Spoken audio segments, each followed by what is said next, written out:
when you're on your practice team, court, field, things with no one's really watching, you're just there exercising the thing that you know what to do best. And then all of a sudden you go play on your home court and people are watching and it's for rankings. And then you try to go then to the away team and then you have all those people cheering against you. There's so many different stages of this pressure. And I think going from your kitchen to national television, competing against other people with the pressure of not wanting to disappoint yourself, but your mentors and everybody else rooting for you, you start to overthink things in ways that you never really knew your brain could operate in that way.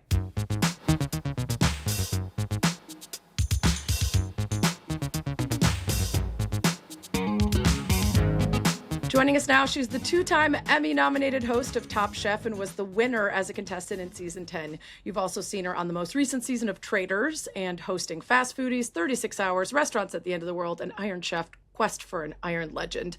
A native of Kentwood, Michigan, she's the founder and head chef of Arlo Gray Restaurant in Austin and the New York Times best-selling author of the memoir Accidentally on Purpose. Her fits are fire, and she loves mayonnaise. It's Kristen Kish. Hi, Kristen. I love you so much.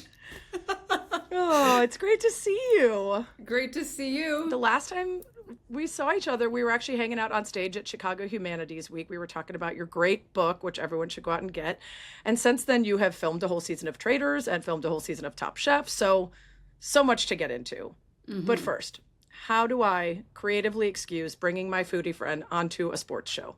Well, the opening episode of this year's season of Top Chef was at the Charlotte Motor Speedway and featured a couple of NASCAR legends, so sports.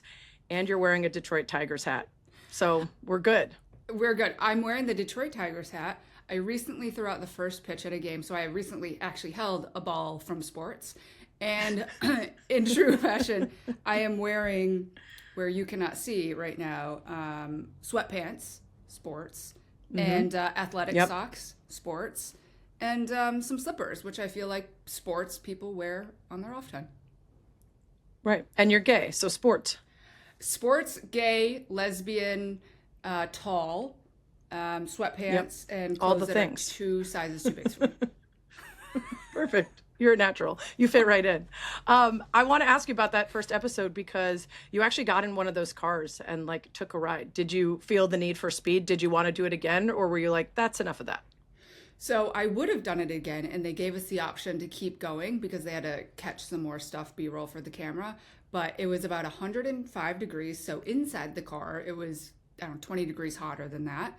I was wearing a full-on helmet, which those things are really heavy for this tall, thin neck of mine.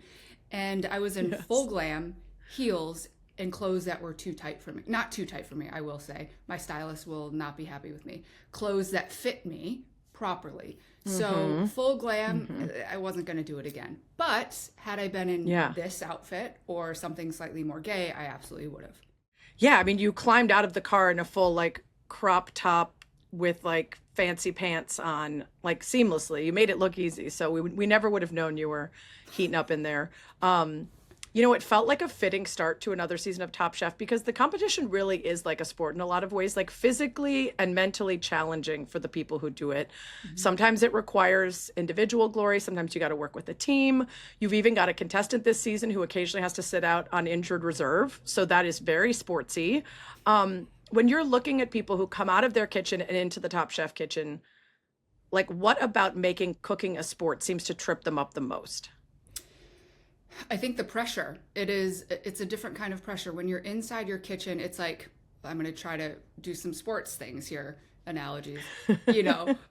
When you're on your practice team, court, field, things with no one's really watching, you're just there exercising the thing that you know what to do best. And then all of a sudden you go play on your home court and people are watching and it's for rankings. And then you try to go then to the away team, and then you have all those people cheering against you. There's so many different stages of this pressure, and I think going from your kitchen to national television, competing against other people with the pressure of not wanting to disappoint yourself, but your mentors and everybody else rooting for you, you start to overthink things in ways that you never really knew your brain could operate in that way. Yeah, and it's interesting because cooking kind of always has a clock, but like making a table wait is very different than I didn't get the food on the plate, right? Like everything's just ratcheted up a bit from what's very natural in the world of being a chef. Do you think that there's a certain quality that you see that tends to be common across all the chefs that go the furthest on the show, aside from just being a good cook? I think the ability to adapt in a way that kind of feels like superhuman in a lot of ways. It's almost this muscle memory and this subconscious thing that takes over your body, and you're just like, you don't even have to think about how to pivot and adapt and do something differently. Something goes wrong, you're already on to plan D, E, F. And so those qualities I feel like that are innately already in you long before the competition. It is a skill set that you practiced and honed so many different times in your life without even realizing it. It's the ones that don't even have to think about how to do the game. It's wild how much that's like sports. It's like flow state. Yeah. It's like I've Yes. done this so many times that I'm just in a state where like you hand me something new and I'm like, I know what to do with this, whether that's a last minute shot in a game or we've added a new ingredient last minute. It's like the overthinking, let me run this through 5 different parts of my brain first, will slow you down and gunk up the gears. But if you have done it so many times that it's a natural sort of flowing from one place to another to get where you need to be, it just works. And it's wild how those qualities can translate across so many different spaces. And it's frustrating how hard that is to teach, even with the reps. You can't teach it. It is so hard. I feel like it's all the different things, sports or cooking or just life in general, all the things that you kind of maneuver through life in, and without even taking note. Your mind and your body is, what do they say, keeping the score. And so it just like evolves over time, and it happens. Also, there's a lot of sweating in both things. Yeah, that's very true. A lot of sweating. I mean, as the host, you are also sort of training and preparing for competition. You got to be ready for long stretches at the table, eating plate after plate of food. You have to like not spill on your clothes. You have to, not have to run to the bathroom midway through. You've got to be ready to eat when the food's going. Do you have secrets to like prepping your body either for a season coming up or a taping day? I think prepping my body is secondary to prepping my mind. I think the mind comes first. Outside, like that aside, and all the therapy and the things that I've done to overcome public speaking and social anxiety and all that stuff. For my physical body, I do like to, work out and stay fit and healthy most of the time. But a lot of it is a simple thing, and Gail taught me this very first season: eat breakfast. You have to put a Gail base layer Simmons, down. co-host. Because if you do not put a base layer down, and then all of a sudden you pile on all these different crazy flavors and things that are maybe sometimes not delicious, or you go in ravenous, you're screwed. You're absolutely screwed. You will either end up needing to run away from the table for a second or falling asleep at the table. One of the two things is going to happen. So I always eat breakfast. I choose high calorie, low volume. So nuts, avocados, mostly nuts and avocados for me, and hard boiled eggs. Put that base down so it can catch everything. And then outside of that, I don't drink a lot of water during the period of time, only enough to cleanse my palate because I don't want to fill up on water and I don't want to have to go to the bathroom. So I dehydrate myself only to fill myself up with food. Right. And with Josh wine, that of course you're just pounding throughout the taping. You're pounding throughout. So that by the end. Have you ever been drunk or tipsy by the time you get to the judging because you were supposed to be, either it was a pairing challenge or the Josh was poured and you were imbibing? So good thing is Josh has non-alcoholic wine and options. So I typically go for that. However, similarly to when I competed on Top Chef and now to hosting, I don't drink alcohol when I'm on camera. You eat some weird shit though. I do. First of all, you eat some weird shit and you are not snooty about your food. In fact, that's one of the things that I've been so amazed in getting to know you in all of our conversations. You eat a lot of junk food. You like a lot of junk food. You like a lot of Midwestern classics, like a good old casserole with like onion strings on top and stuff like that I would never. What are a few of your like weird favorites that surprise people who expect you to have a chef's palate? Oh God, my entire love of everything trashy and junky. As I've gotten older, I've definitely tamed it down. I do prioritize health and well-being and the longevity of my life, even though the internet might prove otherwise when you see it. In my off time, I do take care of myself. That being said, one thing maybe I haven't mentioned yet is breakfast casserole. Have you had that? So my brother... Is it like a tater tot situation?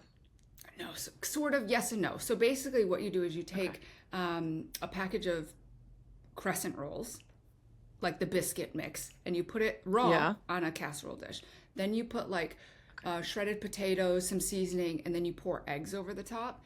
And then you throw it in the oven. And what happens magically is it all separates into 3 separate layers: biscuit, egg, and potatoes. It separates and rises as it cooks. It is a breakfast sandwich of your dreams. I'm in. I haven't tried that. I will make it for you. Yes. Okay. Next time we hang, breakfast casserole. Okay. We talked about the mental pressure in cooking and people showing up and just being great at what they do, but not being able to figure out how to do it under these circumstances. It's actually super common for athletes to have a sports psych to get them from the practice court to the competition. Has the cooking world, whether the competitive side or just being a top level chef in life, entered that space yet where people know that they need that sort of sports psych, but like cooking psych? I don't know, because when you enter being a professional chef, sometimes the goal, and never will it cross your path to even go on television to compete in that kind of arena. When you choose to be an athlete and eventually you make it to the top part of your game, that is the natural progression that you go. You are still in the realm of the thing that you signed up to do. So I don't know. I think that there's no preparation that can happen to throw you on to cooking competition. It is unlike anything other than that. And I can't remember if we spoke about this when we were in Chicago, but for me, who never chose a road to becoming a great athlete, but I did play sports as a kid, is that I never could lock into that skill set because that's not something that I wanted. The example being, I was great at free throw basketball and during practice, and then you threw me in a game and it was a very important game. It was middle school, 8th grade, playing our rival.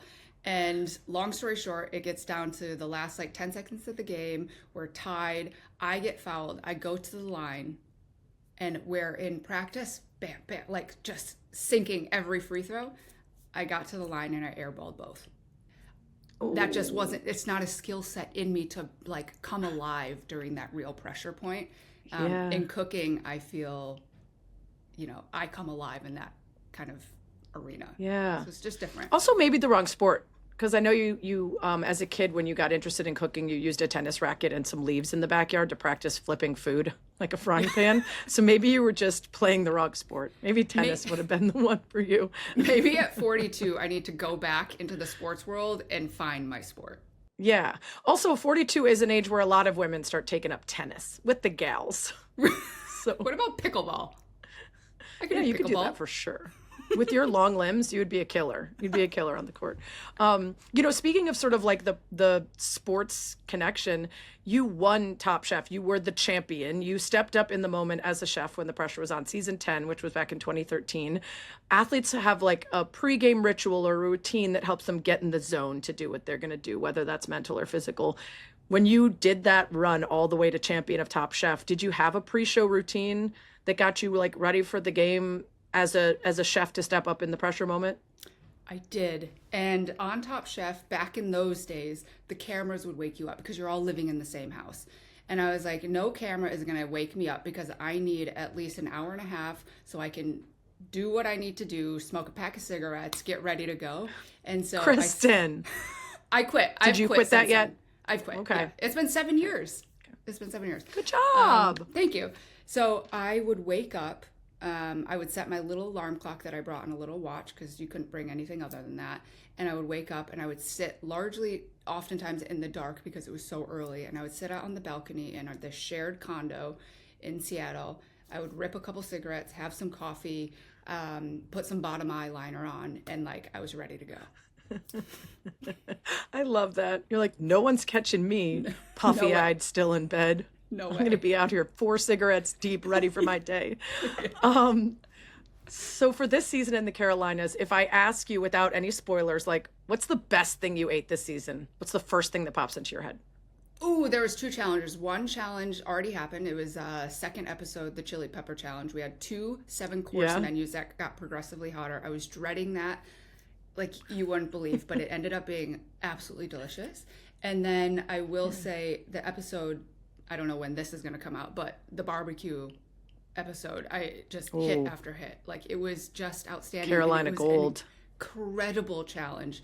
They all really stepped up, and it was just a cool challenge just in general. The only thing I really miss about eating meat is that I have to be more creative in finding ways to eat barbecue sauce now. Because barbecue Wait, sauce is my favorite. you don't eat meat? Yeah, vegetarian. I'm like 9 years. Yeah. Wait, how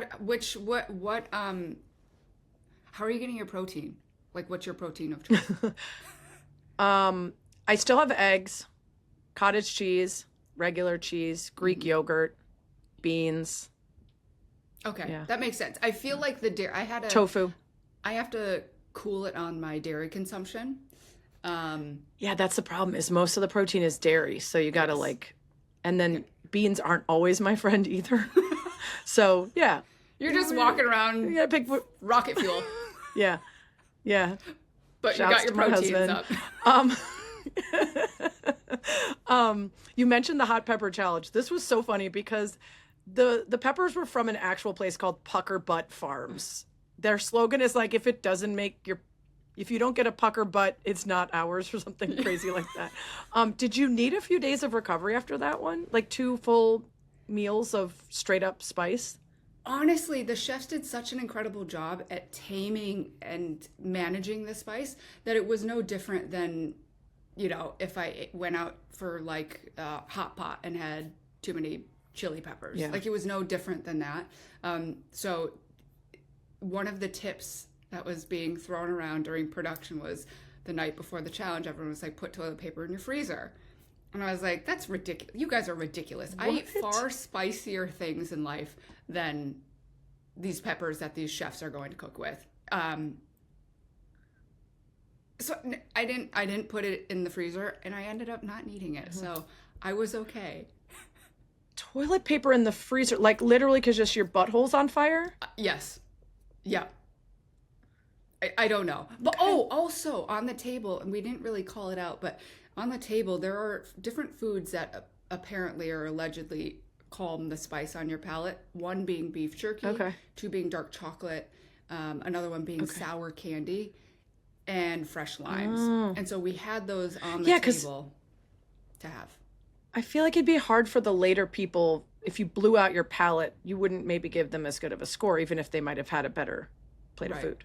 But I will say, when you're dealing with these peppers from Puckerbutt Farms and Ed Curry's breeding of these peppers, a lot of the peppers have so much nuance and flavor and, of course, spice. But it's not, the game wasn't about who can screw over the table of diners first.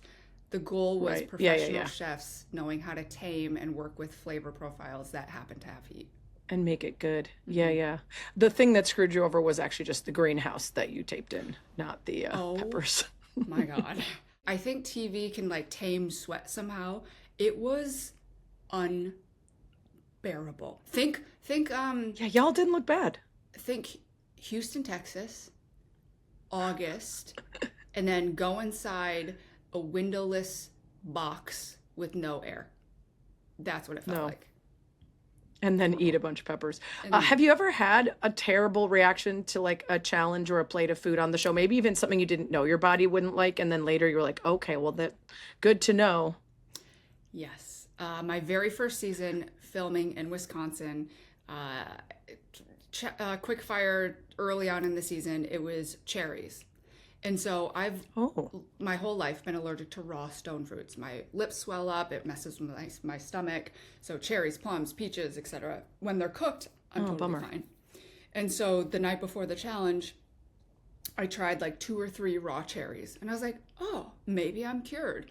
But when you have 14 dishes of cherries in different variations of doneness, at the end of it, I was delivering the elimination challenge because you go right from judging to delivering the next bit. I was there and I was full breakout sweat. Like they had to stop down and I had to blot myself and get retouched up because I was just profusely sweating. My body was not happy. And then I took some medicine and then I retired for the rest of the day. I'm picturing like Hitch where his face gets like, Will Smith's face gets like giant, his lips and his eyes. And it is, yes, Hitch. It was more Bridesmaids. Oh no. Yeah. Oh no. R.I.P. your hotel room or apartment. Okay. All right. I won't do that again. No.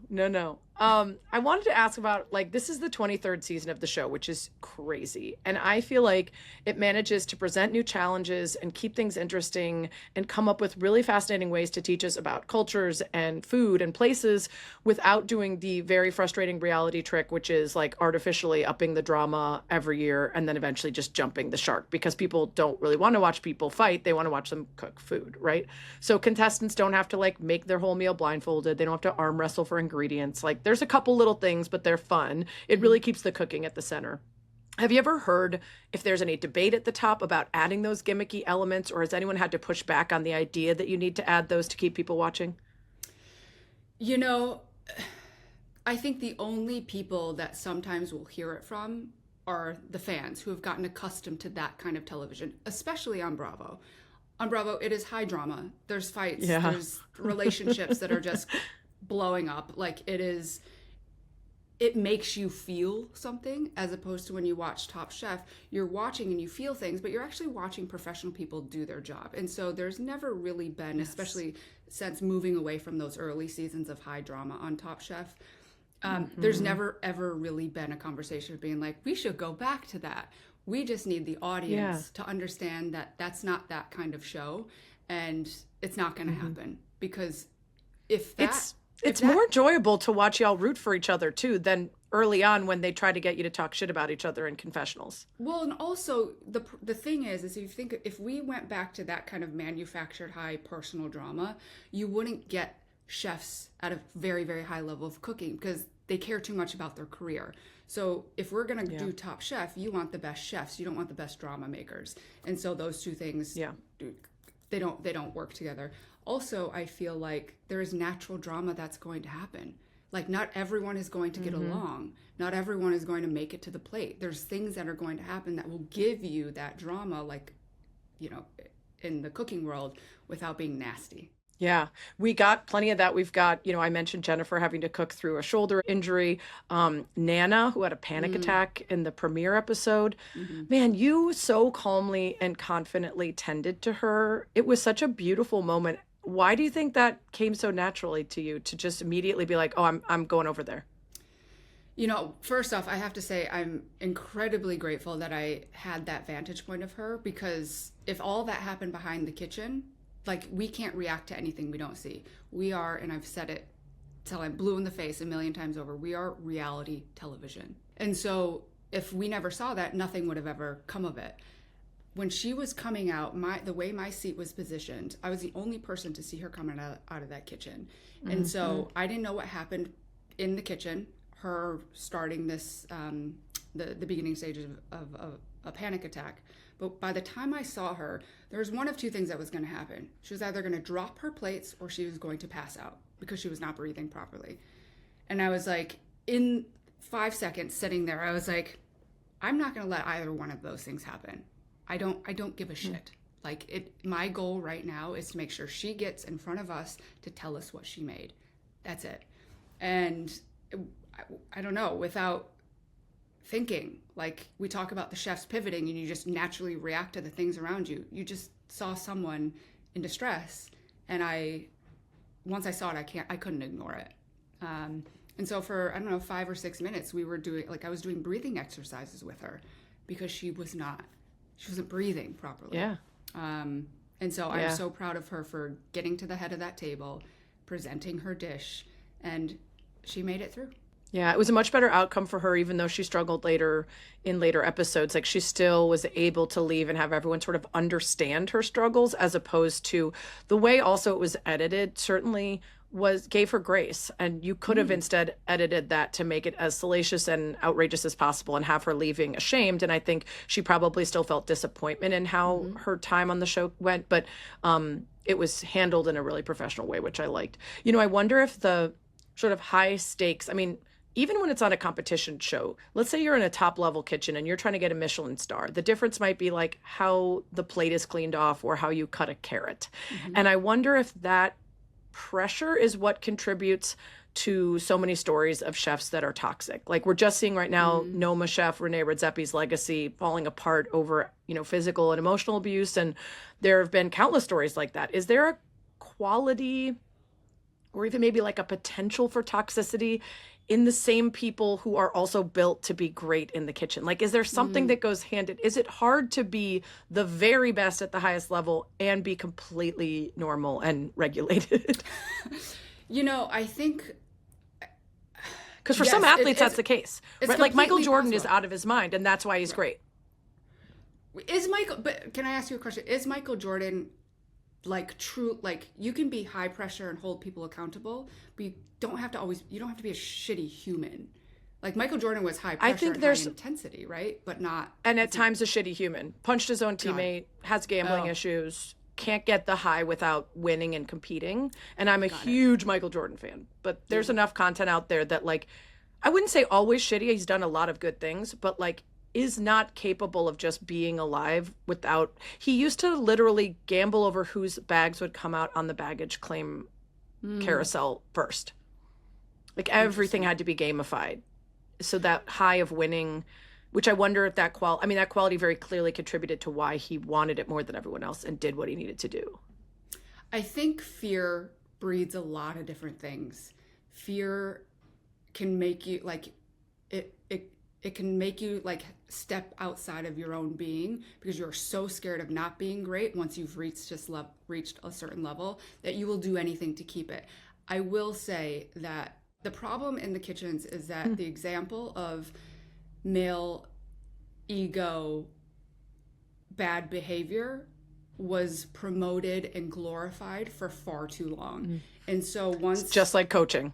Right. And so once that kind of was set as being okay, I say that very loosely in air quotes, it was accepted and it was seen that it gave all these other people permission after to just do the same. Instead of saying, you know what, no, and almost aspire to change it. Yeah, it's crazy to me. That's what it looks like to be great. Yeah. Right. But no, it is 100% possible to be great and be a great human. Yeah. Speaking of shitty dudes, Michael Rappaport. Holy shit. I cannot believe you had to live in the same house as him and witness him eating. If y'all have not seen the clips, just Google Michael Rappaport eating. And if you're like, why does Sarah hate Michael Rappaport so much? I don't have the time to tell you all the reasons. Some of them became clear on the show Traitors. But I mean, how many times did he call me a see you next Tuesday on the internet? Because he cannot control his temper and he has, major issues dealing with like sports disagreements and social issues disagreements without turning into a complete tool. But beside that, no spoilers. Keep the ending a secret for those who haven't watched. Overall, how was that Traitors experience for you? Overall Traitors experience, I'm glad I did it. Yeah. I did it for the love of Top Chef. And I mean, if you don't know and follow the Emmys, like you can, Top Chef and the Traitors, historically the past couple of years have gone head to head, or not head to head, but are in the same Emmy category. Top Chef loses to the Traitors and I lose to Alan. I was sick of losing. And at the end of the day, I don't know what this outcome will bring, but at the very least, I know that I'm doing the things that I need to do in order to share and introduce our show to the millions of viewers that are watching Traitors. And so that's why I did it. Now, what if Alan Cumming tries to come on Top Chef to even the score and make sure that you don't get a leg up by going on Traitors? Well, the thing is, we invited Alan to come be a guest judge I would love nothing more. Like, doors wide open, open invitation. I'm pretty sure our entire production would also say the same thing year after year after year. You know, I will say it was a pleasure to see how another show operates. It was a pleasure to watch Alan do what he does best, and he is an incredible performer. And overall, I walked away with a lot of good friends. He seems delightful. He is very and delightful. The fits. Also, if there was an Emmy for best fits while hosting a reality show, again, neck and neck. Like y'all two are setting the bar. It's like apples and oranges. But still. Yeah. I would change. Both amazing. I think we should change wardrobes. He could go my style for Traitors, and I could go his for Top Chef, and we would just really throw everything for the loop. You could pull off a kilt for sure. I'm not sure about him with that crop top with martini glasses on it that you wore, but to be fair, he could pull it off. He could do it. Just a couple more quick ones. I know I've kept you too long, but I know you didn't love the food there. So in terms of learning how other shows work, I imagine Top Chef prioritizes the food for the contestants and the judges. Is it true that you offered them your skills to consult on food for future seasons? I did. I offered to consult without pay, just pay for me to get there and put me up in accommodations. My services would actually be free for like a week. I would love nothing more than to provide, like, give me a list of all the things you're working with and let me come up with some different ways of preparing them. That's all. They have yet to take me up on it. Because all you had was a toaster and gummy candy, and there was always a shortage of salmon and eggs at breakfast. That's all we heard about. That was a very big topic of conversation in the castle, and I'm not surprised that it made it to air, because it was always people trying to find their protein. Right. So people who watch Traitors who want to know this, do you have a friend or two that you still keep up with that you made? Oh, gosh, several. A lot of them. Mark Ballas, Eric Nam, Johnny Weir, Tara Lipinski, Lisa Renna, Candice. Wow. Dillard. Honestly, the majority of people, lovely. Love. I love that Lisa Rinna's in there. Like, what a frickin' reality legend. Oh, gee. She is hysterical. Oh my God. And Dorinda and Caroline, the housewives. Oh, so you're basically a housewife. You're setting yourself up for later in life. Real Housewives of Austin, which I would watch. I really enjoyed spending time with them, and I loved getting to know everybody at face value, not for their TV persona, but for who they are when, you know, in the context of this game. Because I think had I gone in having been a fan or having seen everybody on all the things that they do, I'm sure it would have maybe, you know, skewed some decision making. But honestly, like, I knew of people. I didn't know people. Well, I knew Ron from Fast Foodies, but still, like, on a very deeply personal level, I didn't really know anybody. Yeah, Ron Funches was an interesting one on there. I did not expect his personality out of comedy to be what it was on that show. Just much more sensitive, much more like, you don't get to know me unless I want you to kind of vibes. I didn't know a lot of people. I honestly watched it for you. I had watched one season before, and then I watched it this season for you. And it was interesting how many of them I didn't know from their other shows. So I was also sort of face value trying to figure out. But I think what you said about the winner, no spoilers, makes a lot of sense, because it was like, just didn't really give much away ever and always felt pretty consistent. And that makes it so hard for people to know, like, what's going on. And it also really helps if your natural personality feeds into that, as opposed to, like, there's plenty of other people who could have been steady as you go, but they don't lend themselves to, like, trustworthy, I'm not messing around kind of person. And the person who won did have that going for them. Yep. I mean, it was such a mind game. Like, you go in thinking, oh, you know, this is just a game, I'm gonna go have a good time. But you get in there, you're fully sequestered, you have nothing but your own thoughts in this game, and as much as you know you're not gonna really get murdered or whatever, like, the end of the game feels really, talk about pressure and, like, turning into somebody that you didn't know. Like, I got fed up by the time I reached a certain point in the game. I got fed up with somebody, and I was like, enough. Like, I had lost my patience. I was like, I am tired, I am hungry, I miss my wife, and why the Are you not talking to me anymore? I'm over it. Yeah. And so I lost it. Like I should have just kept my mouth shut, but at that certain point, like, I could not keep my mouth closed. I don't blame you. Well, that brings me to my last question. You just threw out the first pitch at a Detroit Tigers game, getting back to your Michigan roots. So I want to know the level of nerves. Okay, I'm giving you 3 things to rank. Tigers first pitch, Top Chef finale final cook, Traitors roundtable vote. Ooh, Tigers first pitch being the number 1, because that is something. Ooh, most nervous. The skill set I didn't know. I don't do that. And my whole family's watching live. Second, I would go Traitors Roundtable. The heat was never really on me, so I never felt like a huge sense of pressure. And the third one, the most calm I think I've ever been in those 3 scenarios, was the Top Chef Final Cook. Because no matter at that point, whatever happened, I had made it to that place. And at the end of the day, all I was doing, I was cooking. Gosh, I love it's flow state again. It's like, well, this is where I'm supposed to be. So whatever happens, happens. I'll be fine. Whatever happens. Well, I want to read you something someone on social wrote me in response to a post about our Chicago Humanities interview that I put up when the new season came out. At Zazzy Zaz said, "It's so incredible that Top Chef had one of the best TV hosts for over a decade. And when she or the producers decided it was time for a change, they found someone better." Which is true. And it's really incredible. Holy shit, you're crushing it. So congrats on all the success. Keep doing all the other shows so we can watch you in all the other places. Just obviously such a big fan of yours. And thanks so much for coming on and talking sports. Thank you. I am a huge fan of yours, by the way. I love, and I told you this last time we were in person together, I love talking to you. I think you're hysterical. You get to talk about some cool shit, and I really just generally love being in your energy. I think it's amazing.